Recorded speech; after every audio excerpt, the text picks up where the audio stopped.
Esto es Sin Boga. Soy Ignacio Romero y hoy hablaremos sobre Bolivia. Su gobierno está a punto de abrirle las puertas a los transgénicos. ¿Cuál será el impacto para el medio ambiente de esta decisión? ¿Qué es un alimento genéticamente modificado? Hoy contamos con dos invitados de lujo que nos hablarán sobre estos temas a profundidad. In Boga comienza así.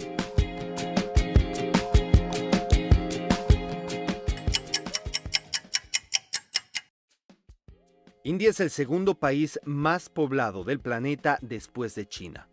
A pesar de la gran modernización que ha tenido en los últimos años, 7 de cada 10 habitantes en ese país aún dependen de sus cosechas para alimentarse. Sin embargo, en el 90% de sus cultivos se siembra un producto no comestible, el algodón. Y no cualquier algodón. Este algodón es transgénico. Así es, India es uno de los países líderes mundiales en producción de algodón transgénico, pese a ser la nación con mayor muerte infantil por desnutrición. Y claro, en este gran negocio del algodón transgénico, los que se hacen de dinero son empresas extranjeras que sedujeron a los agricultores con las supuestas bondades que traería consigo el cultivo del algodón genéticamente modificado. Los campesinos le creyeron a su gobierno y a estas empresas.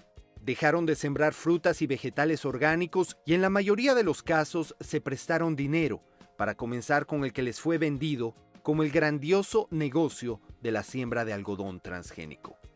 Las semillas debían ser compradas cada año a Monsanto, a pesar de ser mucho más caras que las regulares. El precio se debe a que fueron modificadas genéticamente para ser resistentes a los insectos. Lo que los campesinos no sabían es que las semillas de la multinacional Monsanto aparentemente requerían una cantidad de agua superior a las regulares para poder florecer. Solo faltó un poco de escasez de lluvia para darse cuenta que sus problemas habían comenzado. Sin cosechas, los campesinos no pudieron hacer frente a las deudas y a los créditos. Muchos de ellos entraron en un circuito de más deudas hasta que se vieron sin sembradíos y sin tierras. Miles de hectáreas pasaron a propiedad de las mismas empresas que inicialmente les compraban. Según datos de la Oficina Nacional de Estadísticas del Crimen de India, en los últimos 20 años, cerca de, escuche bien, 300,000 agricultores se han quitado la vida. El motivo principal sería las inmensas deudas por el algodón transgénico. Organizaciones ambientales acusan de esto principalmente a Monsanto, que hoy por hoy cultiva allí 12 millones de hectáreas de algodón. Y muchos se preguntan, ¿qué es Monsanto? ¿De dónde salió? Pues Monsanto es una multinacional estadounidense líder mundial en ingeniería genética de semillas. Esta compañía es también la más grande creadora de herbicidas, es decir, productos utilizados para eliminar plantas indeseadas. En sus inicios, Monsanto se dedicó, en Estados Unidos, a la producción del endulzante sacarina. Años después, expandió sus negocios a la química industrial trabajando con el corrosivo ácido sulfúrico y con la elaboración de plásticos. La compañía también fabricó productos polémicos como la hormona BST, que sirve para aumentar la producción de leche en las vacas, además del agente naranja, utilizado en la guerra de Vietnam por el ejército de Estados Unidos y responsable de la muerte de cientos de miles de personas. En 2016, esta compañía fue comprada por Bayer. Sí, la misma empresa que produce aspirinas. Bayer es ahora dueña de Monsanto y de sus negocios alrededor del mundo. Esta y otras compañías utilizan la ciencia como un modelo de negocio en el que se invierten millones de dólares en investigación para después generar beneficios con la venta de las patentes biológicas, en este caso las patentes de las semillas de distintos productos. Semillas que por estar patentadas por ley no pueden ser utilizadas sin su permiso, lo que ha sido visto por organismos de protección al medio ambiente como una amenaza a la biodiversidad y un quiebre en la historia de la agricultura. Estas compañías han tenido alrededor del mundo numerosos conflictos con agricultores por las patentes de las semillas. Los campesinos y agricultores cuya práctica habitual ha sido por generaciones guardar, reutilizar, compartir y desarrollar en comunidad nuevas variedades de plantas, ahora no lo pueden hacer más donde operan estas compañías. Hoy en día, deben comprar las semillas a una de estas empresas si quieren sembrar y cosechar. Y es el rechazo de los campesinos, biólogos, científicos y organizaciones ambientales que ha hecho que muchas naciones prohíban la operación de estas empresas en su territorio y la comercialización de sus productos. Monsanto, por ejemplo, fue prohibida en varios países europeos, donde se ha criticado los posibles y graves perjuicios a la salud e impacto ambiental negativo de sus productos. Y mientras unos países cierran las puertas a los transgénicos, otros les dan una cordial bienvenida.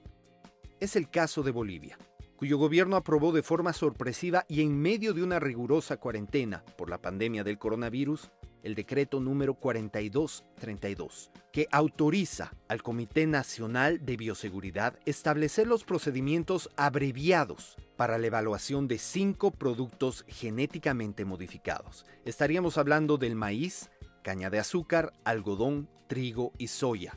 Estos productos serían destinados al consumo interno y a la comercialización externa.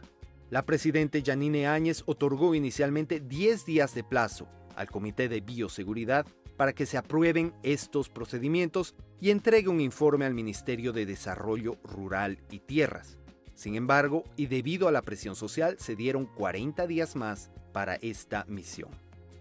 Más de 100 instituciones, entidades, colectivos y organizaciones de la sociedad civil se pronunciaron en contra de la norma, al considerar que la misma viola la Constitución Política del Estado, varias leyes y acuerdos internacionales y, lo más importante, pone en riesgo la salud de la población y la diversidad biológica del país, entre otros argumentos. Además, critican a Áñez por aprobar este decreto cuando su gobierno es un gobierno transitorio que no debería tomar decisiones tan trascendentales para el futuro del país.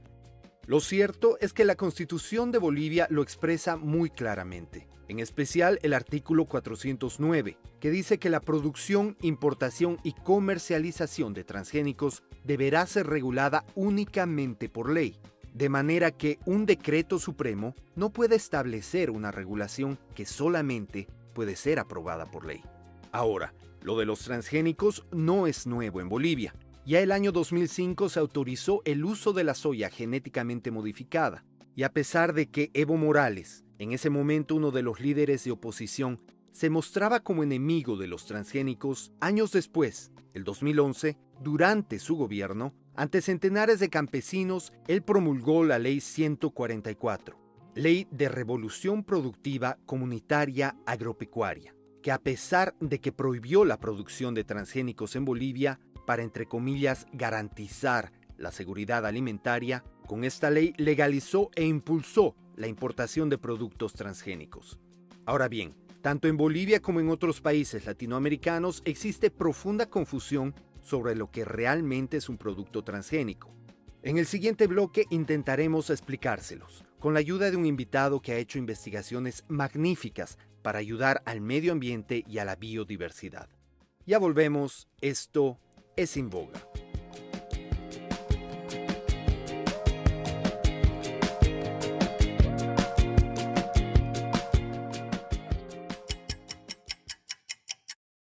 Nuestro invitado tiene un historial de lujo. Es postdoctorado en informática y biodiversidad, doctor en ecología, licenciado en biología y catedrático de la UNESCO para el desarrollo sustentable. Enrique Richard ha publicado más de 600 estudios e investigaciones para ayudar al medio ambiente, desde proteger a las tortugas, pasando por la conservación del lago Titicaca, el más alto del mundo, ubicado entre Bolivia y Perú. Hoy Enrique nos regala este contacto desde Ecuador. Enrique, bienvenido en Boga, gracias por estar con nosotros.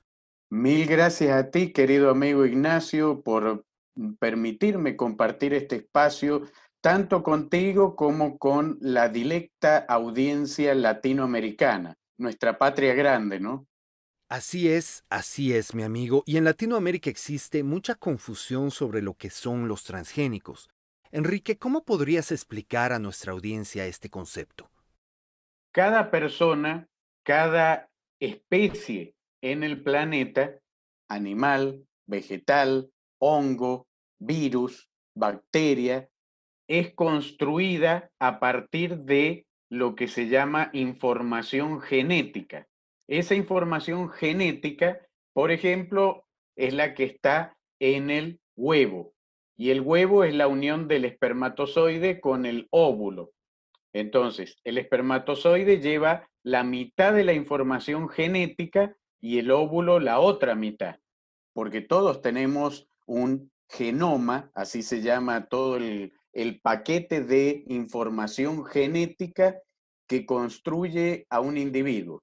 Entonces, los transgénicos, además de la información genética, por ejemplo, la información genética que dice que Enrique Richard soy yo y que Ignacio eres tú, además de esa información genética, los científicos le agregan información genética adicional que la toman de otro ser vivo.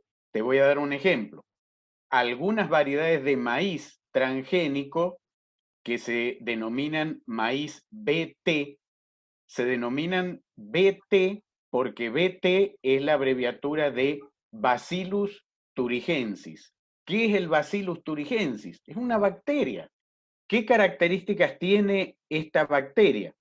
Que fabrica una toxina que mata un montón de insectos. Entonces, el gen, que es un pedazo de ADN que codifica la información para fabricar esa toxina, ese pedacito de genoma del Bacillus thuringiensis, los científicos se lo incorporan al maíz, de manera tal que el maíz puede fabricar el mismo veneno que tiene la bacteria Bacillus thuringiensis. De otra manera no lo podría fabricar. Entonces no hace falta rociarlo contra las plagas con otros pesticidas porque ese maíz BT ya fabrica su propio pesticida. Ahora que tenemos el concepto de lo que es un producto o un alimento genéticamente modificado, explícanos por favor cómo los científicos producen o crean un transgénico. Ah, eso sí que es complicado. Es complicado porque los genes, la información genética, no se puede mirar en un microscopio óptico común. Entonces, es muy difícil saber dónde empieza y dónde termina esa información genética. Entonces, por si acaso, ¿qué hacen los científicos? Los científicos utilizan marcadores que se llaman y con esos marcadores toman información genética un poquito antes y un poquito después para tener con seguridad la información genética que ellos quieren en ese pedazo que cortan de genes. Pero ese pedazo que cortan lleva otros genes que no saben qué es lo que puede producir esos otros genes. Entonces, ahí viene el problema. Ahora, ¿cómo le hago llegar yo a la célula primigenia, la que tiene, por ejemplo, la que va a dar origen a la semilla? ¿Cómo le hago llegar esos genes adicionales? Bueno, los científicos utilizan a los virus como una inyección para llevar información genética de un ser vivo al otro ser vivo. Es decir, que para que nuestra directa audiencia nos entienda, los virus no son considerados seres vivos o totalmente vivos. Por eso para los biólogos, los virus son seres parabiológicos, o sea, al lado de la vida, pero no son vivos totalmente porque no tienen metabolismo. ¿Qué es un virus? Un virus es una cápsula y adentro tiene información genética, pero los virus no pueden por sí mismos reproducirse. Los virus son parásitos obligados. ¿Parásitos obligados de quién? De las células. Entonces, cuando entra un virus, por ejemplo, al cuerpo humano, por ejemplo, el coronavirus, ¿qué es lo que hace el virus? Busca una célula, se pega a la célula y le inyecta su información genética. Y esa información genética obliga a la célula a fabricar más virus. O sea, que el virus en realidad utiliza a la célula para reproducirse. Entonces, los científicos, como saben de este tema, utilizan virus para inyectar información genética adicional de un ser vivo al otro ser vivo.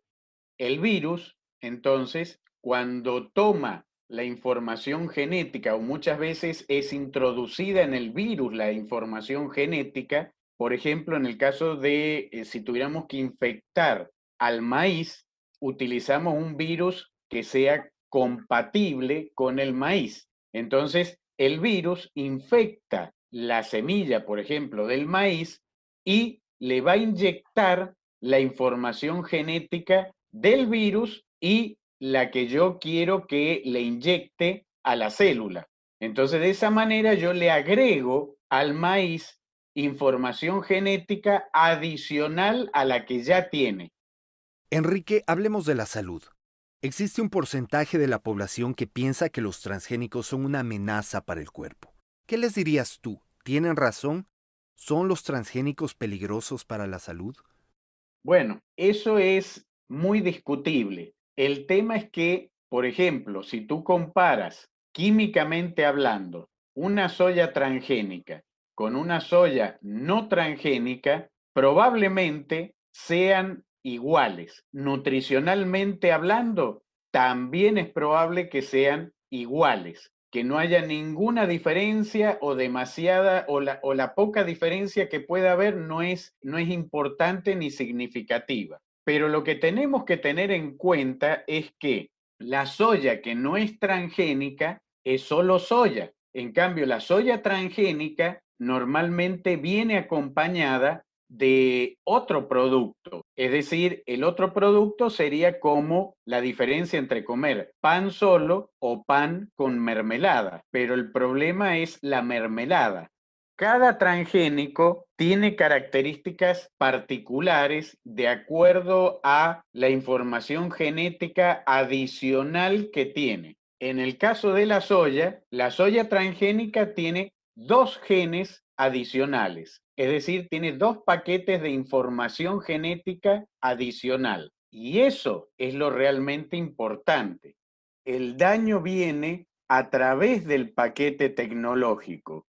En el caso de la soya, por ejemplo, el paquete tecnológico se compone de la soya transgénica y el glifosato. ¿Qué es el glifosato? Es un biocida. Un biocida es un veneno que mata toda forma de vida. Bueno, pero si mata toda forma de vida, ¿por qué se lo rociamos a la soya? ¿La debería matar a la soya? No, esto funciona de la siguiente manera. La soya, para que crezca normalmente, necesita que no crezca ninguna maleza alrededor de la planta de soya. Nada que le haga sombra y nada que compita con esta plantita. Entonces, ahí es donde entra en juego el glifosato. El glifosato mata todo, todo, todo, absolutamente todo, excepto la soya. ¿Y por qué no la mata a la soya? Porque la soya tiene un paquete de información genética adicional que se denomina el gen RR. RR es la abreviatura de Roundup Ready. ¿Y qué es el Roundup? Es la marca comercial de Monsanto para el glifosato. Glifosato es la sustancia química, pero el nombre comercial es Roundup. Entonces, esta información genética que se le mete a la soya le sirve a la soya para no morir cuando es rociada con este biocida. Entonces, muere todo, todas las plantas que están alrededor, muere toda la biodiversidad del suelo, pero no muere la soya. ¿Por qué viene aquí el problema de salud humana? Porque tú comes soya rociada con glifosato, número uno. Número dos, el glifosato te contamina el aire, el agua. Cuando llueve, ese glifosato pasa a la napa freática que hay bajo tierra. Y de esa napa freática sacamos el agua que tomamos.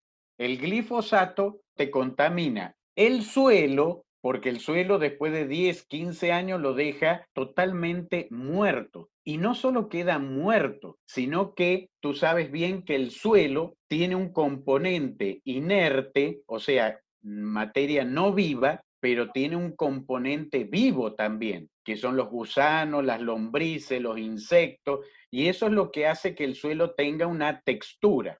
Como el glifosato mata todo eso, el suelo se compacta y se vuelve tan duro que se vuelve impermeable. Las grandes inundaciones que han ocurrido en los últimos años en Argentina son causadas por el glifosato. El paquete tecnológico es el que te afecta a la salud humana, la salud animal y la salud ambiental. No es el transgénico en sí mismo el peligroso, es el paquete entero el peligroso. Ahora bien, Enrique, mencionabas al glifosato, y es en este punto donde me gustaría que ahondemos un poco más. ¿Por qué este herbicida es el responsable de varias calamidades que están sucediendo en el planeta? ¿Cuál es el impacto del glifosato en nuestro medio ambiente? Bueno, mira, querido Ignacio, el glifosato hoy en Latinoamérica lo tenemos en el cuerpo todos, sobre todo en la orina, pero hay algo peor. Hay muchas mamás que tienen glifosato en la leche materna. Mirá lo que voy a decir. A través de la leche materna estamos envenenando a nuestros hijos. Entonces, probablemente hay científicos que van a decir el transgénico no causa daño a la salud. Mayoritariamente es así, pero es que el transgénico no viene solo. El transgénico viene acompañado con el glifosato. La televisión italiana ya hizo un excelente documental en Argentina mostrando los efectos del glifosato en las mujeres embarazadas que terminan teniendo hijos con malformaciones, porque el glifosato también es un poderosísimo mutagénico. Hijos con mielomeningocele que en gastos hospitalarios vamos a terminar endeudados hasta los ojos.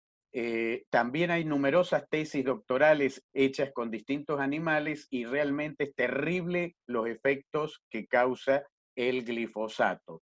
Por otro lado, ese glifosato que no es biodegradable tiene un gran impacto en el ambiente.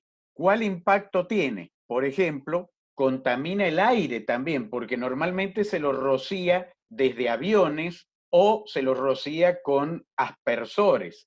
El viento se lleva el glifosato y la biodiversidad es muy sensible. En especial, hay un animalito que es fundamental para la vida humana, que son las abejas. El glifosato está afectando a nivel mundial a las abejas. Las abejas hoy están teniendo una crisis, están muriendo y están en riesgo de extinguirse. Al afectar a las abejas, no es como mucha gente piensa que, oh, bueno, nos quedamos sin miel, no es tampoco algo tan grave. La miel es la parte menos importante de la importancia de una abeja. ¿Qué es lo más importante de una abeja? Lo más importante es la polinización. Nuestras amigas abejas son las responsables de llevar el grano de polen al ovario de la flor para que sea fecundada y se origine el fruto, la semilla y todo lo que consumimos. Entonces, sin abejas no tendríamos fruta, por ejemplo. Sin abejas no tendríamos semillas. Sin abejas no tendríamos comida. Entonces, el daño que causa el glifosato al ambiente es tremendo, porque por tener una soya bonita, una soya productiva, por así decirlo, estamos sacrificando la comida del futuro. Ahí tenemos un grave impacto ambiental del glifosato. Entonces, la pregunta que tenemos que hacernos, querido Ignacio, es, ¿vale la pena correr todos estos riesgos por los alimentos transgénicos? Una pregunta que muchos gobiernos, Enrique, tendrán que responder a la población. Me gustaría que hablemos ahora de otra controversia que envuelve a los transgénicos. ¿Podrías explicar a nuestra audiencia qué es el gen Terminator? Por supuesto, claro que sí. El otro gen adicional que tiene la soya y que tienen otros transgénicos como el maíz, como el algodón, por ejemplo, es el gen Terminator. ¿Por qué se llama Terminator? Se llama Terminator porque asesina a la semilla.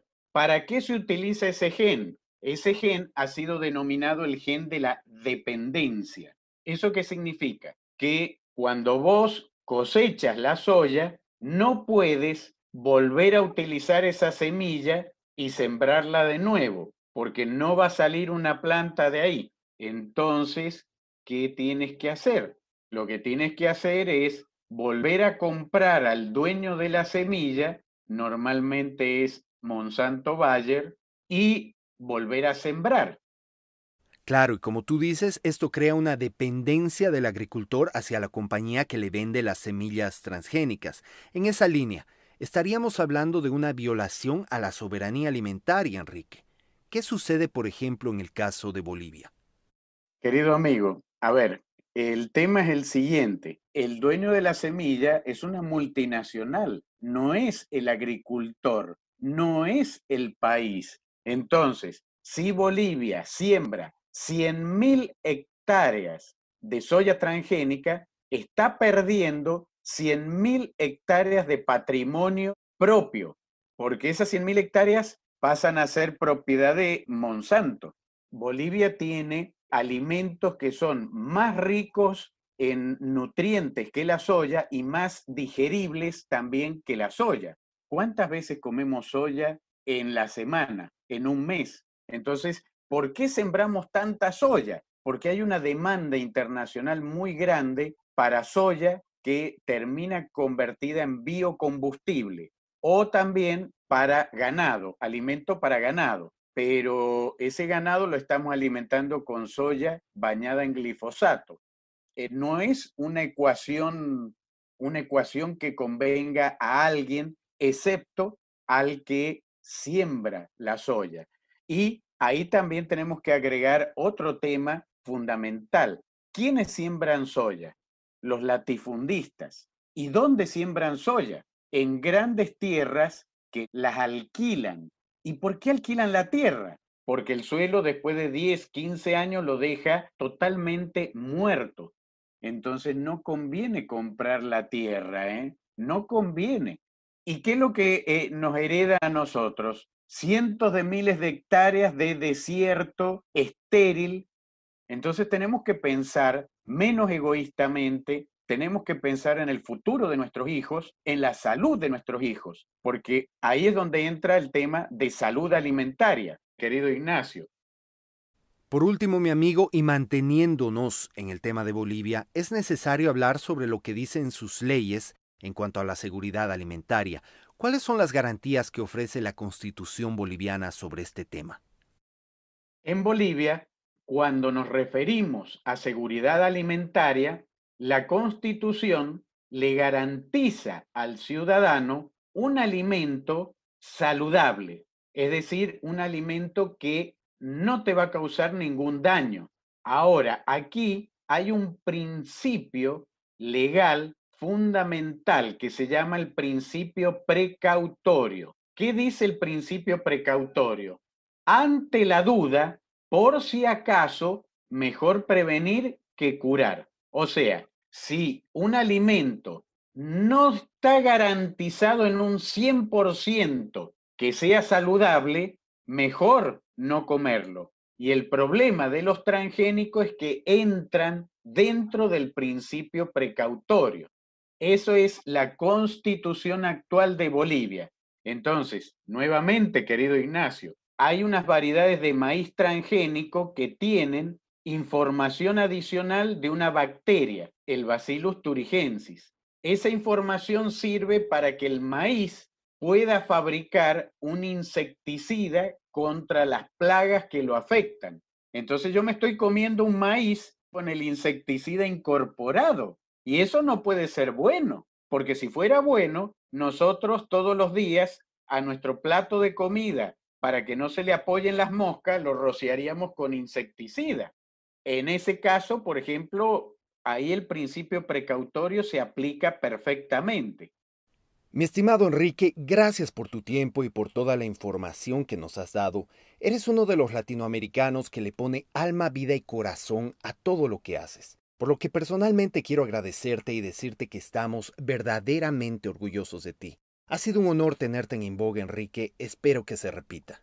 Muchísimas gracias, querido amigo Ignacio. Ha sido realmente un inmenso placer haber podido compartir este programa contigo. Y finalmente, una reflexión. A todos nuestros conciudadanos, a toda nuestra dilecta audiencia, por favor, pensemos en nuestros hijos, pensemos en el bienestar de nuestros hijos y en un país mejor, siempre mejor. Muchísimas gracias. Un abrazo fraternal para ti y nuestra dilecta teleaudiencia. Otro de vuelta para ti, Enrique. Vámonos a una pausa. Cuando retornemos, estaremos con Viridiana Lázaro, bióloga de Greenpeace, la organización ambientalista más importante del planeta. Ella nos explicará qué piensa esta organización de lo que está sucediendo en Bolivia. Esto es En Boga.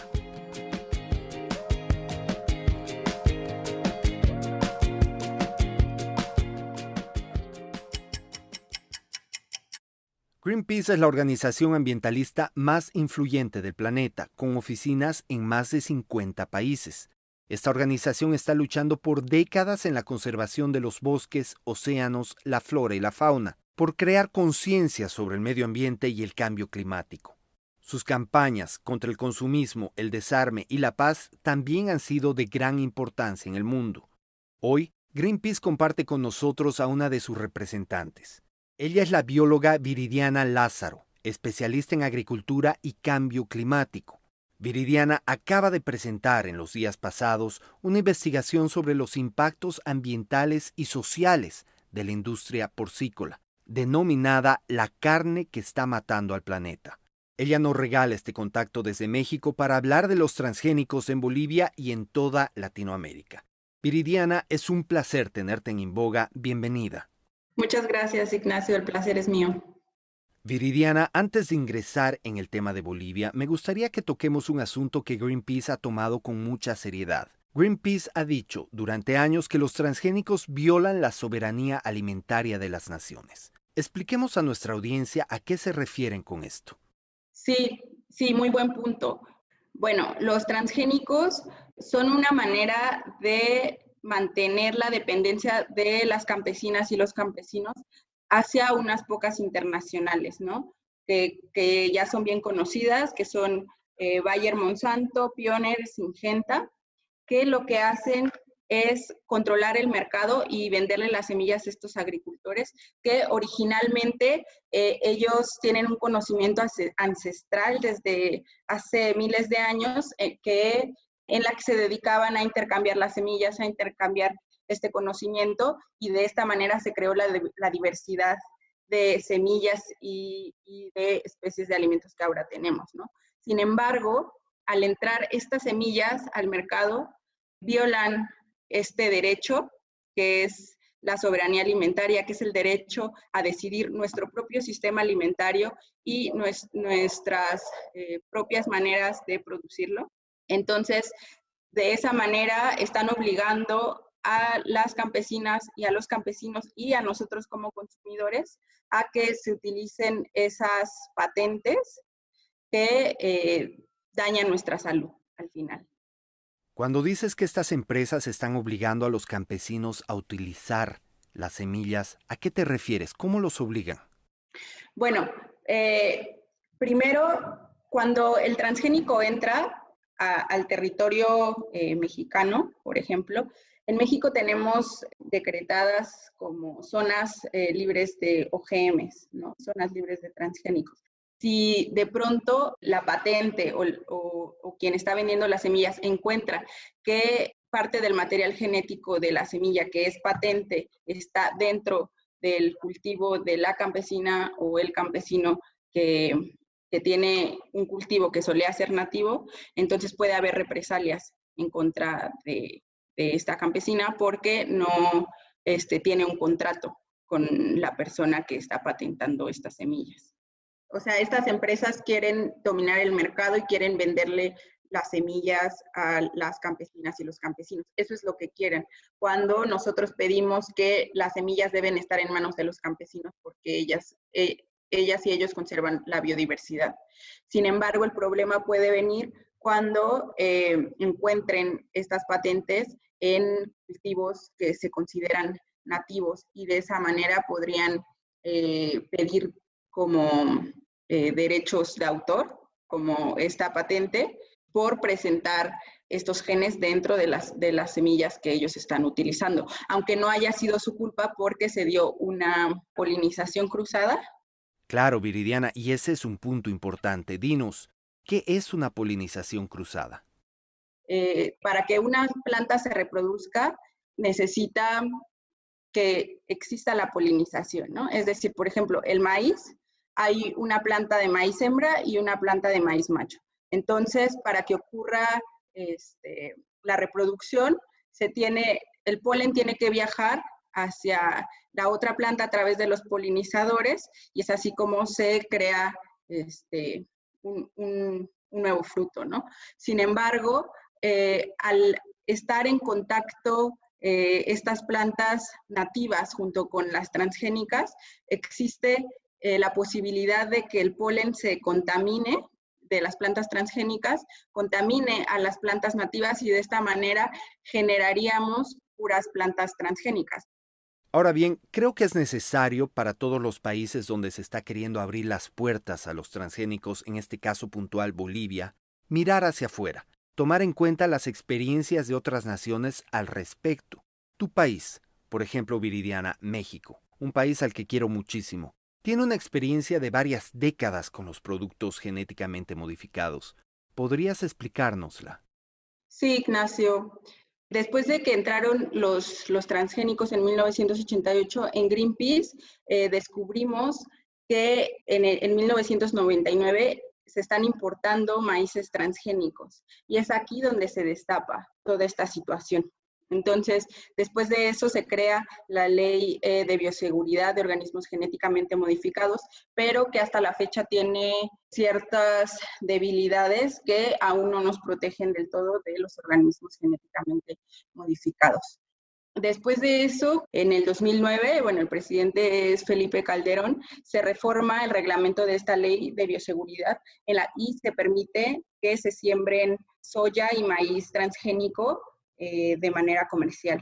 Entonces, ahí es cuando en México nos organizamos y mediante la campaña de Sin Maíz No Hay País, pues comienza esta lucha contra los transgénicos. Una cosa que nos benefició fue que en el 2011 entra una reforma constitucional que fue en materia de derechos humanos que nos permite que se puedan frenar las plantaciones en Yucatán, donde era en la península de Yucatán, era el lugar en donde se estaba sembrando mayormente soya transgénica. Y se mete este decreto en el 2016 con el gobierno de Yucatán para que se declare esa zona en específico como zona libre de transgénicos. Pero por los vacíos que te digo que hay en esta ley, en el 2019, el año pasado, revocan este decreto porque, según la ley, se considera que esta decisión de zonas libres de transgénicos solo la puede tomar en cuenta la federación, no cada estado. Entonces, ahí es que se viene abajo esta regulación y pues esto es una lucha constante, ¿no? Se sigue en pie de lucha porque igual estamos todo el tiempo amenazados por la entrada de estos cultivos transgénicos que pues amenazan nuestra soberanía alimentaria y pues, la biodiversidad también. Por lo que es necesario hablar del impacto que han tenido los transgénicos en México, Viridiana. Pues los transgénicos no solo lo vemos como el impacto ambiental directamente, que sí es muy elevado, pero también nos preocupa la cultura, ¿no? Y como la aglomeración del conocimiento de las personas campesinas y campesinos que han traído hasta acá toda la variedad de semillas que ahora tenemos. Sin embargo, ahora ellos son los más afectados porque justamente, por ejemplo, en el caso de Yucatán, ellos, aparte de que estaban luchando constantemente con estos cultivos gigantes de soya transgénica que además estaban deforestando, que además estaban utilizando grandes cantidades de glifosato que los impactaban directamente en su salud, también afectaron mucho las exportaciones de miel, porque encontraron que había trazas de polen de soya transgénica en la miel. Entonces ya no cumplían esos requisitos para poder exportarla. De manera económica les impactó mucho. También por el simple hecho de tener estas plantaciones gigantes y tener las avionetas rociando con glifosato estos campos, muchas de las abejas morían, entonces igual también se mermaba su producción. Viridiana, hablando de poner ejemplos de otras naciones y sus experiencias con los transgénicos, en Latinoamérica hay definitivamente varios casos de estos. ¿Hay alguno en particular que tú crees que es necesario mencionar, en especial sobre el impacto ambiental? Sí, bueno, tengo en mente también el caso de Brasil, en el que se ha deforestado muchísimas hectáreas de la selva amazónica, ¿no? Uno de los pulmones más importantes a nivel nacional de Brasil e internacional, para crear justamente estos cultivos de soya que primordialmente sirven para alimentar al ganado, ¿no? Y que pues está causando un daño a nivel ecosistémico que no se puede contabilizar. Y la pregunta es, claro, ¿hasta dónde el dinero o la ganancia económica es más importante que el medio ambiente o la salud social? En el caso de Bolivia, que es personal para mí por ser boliviano, ¿cuál es la posición de Greenpeace? ¿Qué está ocurriendo? Sí, en Bolivia lo que pasó fue que se aprobó el decreto supremo 4232, el cual permite la utilización de semillas transgénicas, principalmente de 5 cultivos, ¿no? Que son el maíz, la caña de azúcar, el trigo, el algodón y la soya. Esto es muy grave porque igual los pone en una situación vulnerable, como lo mencionamos, de soberanía alimentaria, porque ellos ya no toman la decisión de cómo producir sus alimentos, ¿no? De cómo sembrar sus semillas y principalmente las empresas que están promoviendo eso al final son las únicas beneficiadas, que lo que buscan es pues obtener ganancias económicas a partir de las semillas, ¿no? Porque hay que mencionar que las semillas son biodiversidad, son alimento, no son mercancías, y ellos lo están viendo así, ¿no? Como simples mercancías para obtener un beneficio económico en detrimento de los recursos naturales, de los derechos de los pueblos indígenas y de la biodiversidad. Por último, Viridiana, ¿qué mensaje le puedes dar a la población boliviana y a Latinoamérica en general sobre los productos genéticamente modificados? ¿Qué debemos hacer todos como sociedad?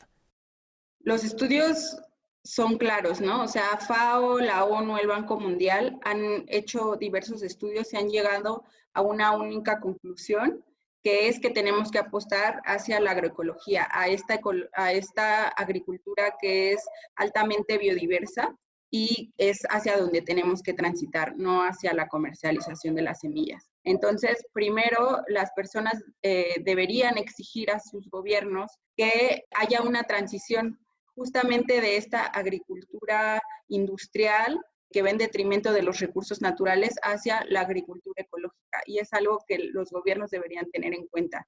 Y pues tomando en cuenta los derechos humanos con legislación, proteger las semillas que al final son la base de la agroecología y son muy importantes para nuestra alimentación. Y ya vimos, por ejemplo, en esta pandemia, que el acceso a alimentos sanos, que sean agroecológicos y saludables, es estratégico para mantener la salud. Que luchen por su soberanía alimentaria, que luchen por las semillas, que vale la pena esta lucha porque de esa manera podemos defender nuestra soberanía alimentaria, la biodiversidad y la vida misma. Viridiana, muchísimas gracias por estar con nosotros y yo ya estoy ansioso por conversar contigo en el futuro sobre otros temas como la investigación que vienes realizando. Fue un gusto tenerte en el programa. Muchas gracias, Ignacio, por tu invitación. Fue un placer estar en Inboga y ya por último hay que recordar que las semillas son biodiversidad, son alimento y son vida, no mercancías. Gracias. Gracias a ti, Viridiana, y a nuestra audiencia decirles que está en nosotros informarnos como individuos y como sociedad para poder tomar decisiones correctas. Decisiones que no simplemente marcarán nuestras vidas al corto plazo, sino que también tendrán un efecto profundo en las generaciones que vienen. Informémonos de fuentes fidedignas, involucrémonos y eduquemos a otros. Aquí todos tenemos una responsabilidad social. Los invito a dejarnos sus comentarios, preguntas y sugerencias en mis cuentas de Facebook, Instagram, Twitter y YouTube en @IgnacioRomeroTV. Gracias a todos ustedes por ser la mejor parte de Inboga. Soy Ignacio Romero.